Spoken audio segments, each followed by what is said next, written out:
good morning everyone. So gumawa ako ngayon ng crepe with choco fillings.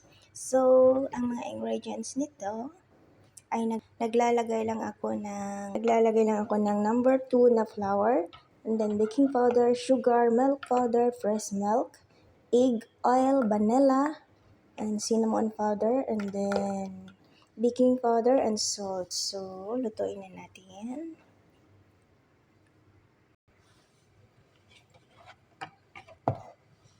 So, kung hindi nyo naintindihan yung aking mga sinasabi, pwede kayong mag-comment sa ating Android chat nito.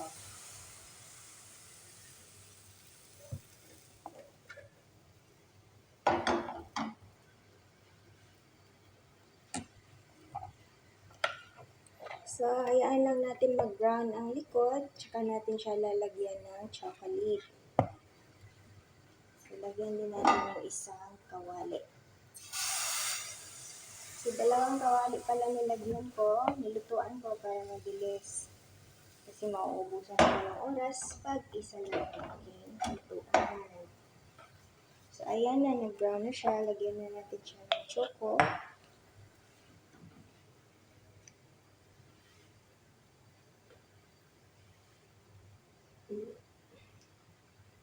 Kasi dito, paborito talaga nila yung chocolate, kaya lagyan natin ng chocolate.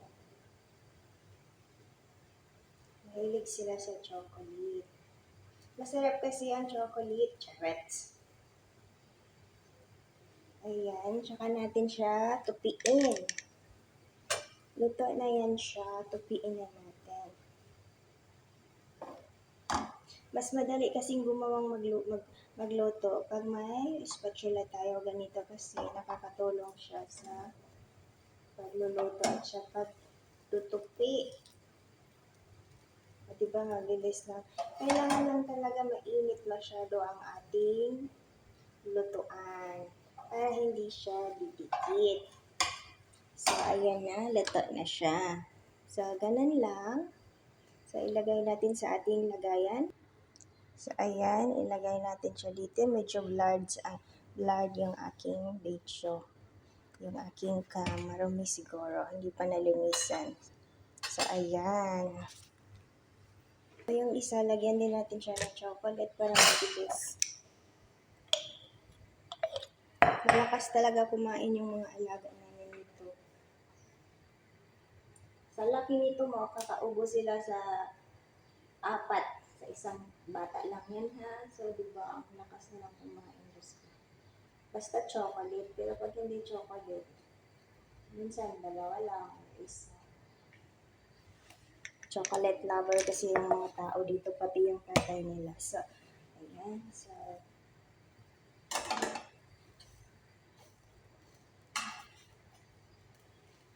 diba, mabilis lang. Kung gusto yung crunchy, baliktarin natin yung ating crepe bago natin lagyan ng chocolate para magiging crunchy siya.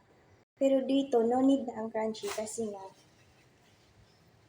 gusto nila na lambot yung kasi. So, punasan natin kasi dumidikit yung mga chocolate dyan.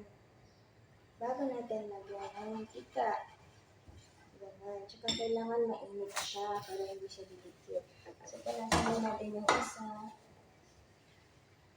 Magastos sa tissue to. Pwede naman kayong gumamit ng tela nito. Kung nasa Pinas kayo, labhan lang ganun. So, lagyan natin yung una. Yung medyo mainit, ayun. Yung isa kasi kumukulo-kulo siya.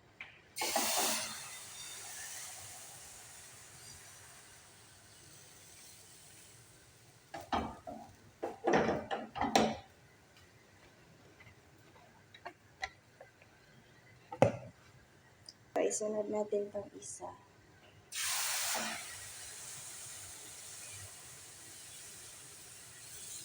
So, sa mga may kusang loob dyan, i-subscribe nila ang aking Facebook. Pwede naman magkaroon ako ng kunting pera. Sorry, nabagsak. Kunting pera. Charot. Maranasan ko man lang na may mag-subscribe sa aking Facebook. Charot.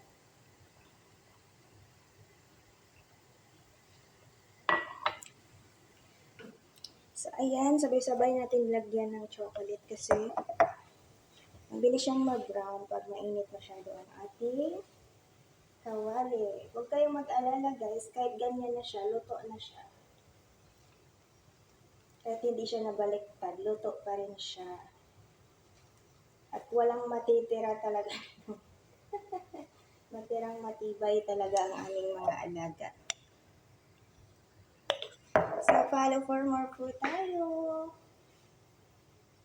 Panoorin buo ang aming video para magkaroon naman kayo ng engagement sa akin.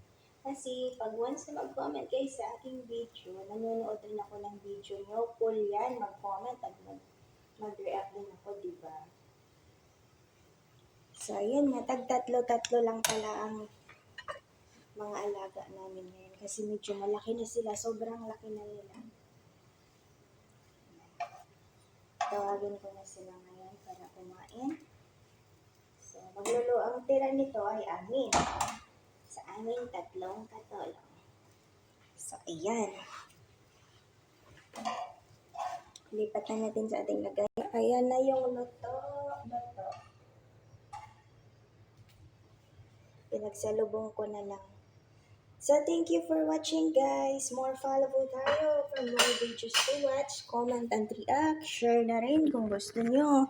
Pa-subscribe na rin ng aking Facebook channel. So, thank you. Bye. Ingat po ang lahat. Yan. Bless and Merry Christmas.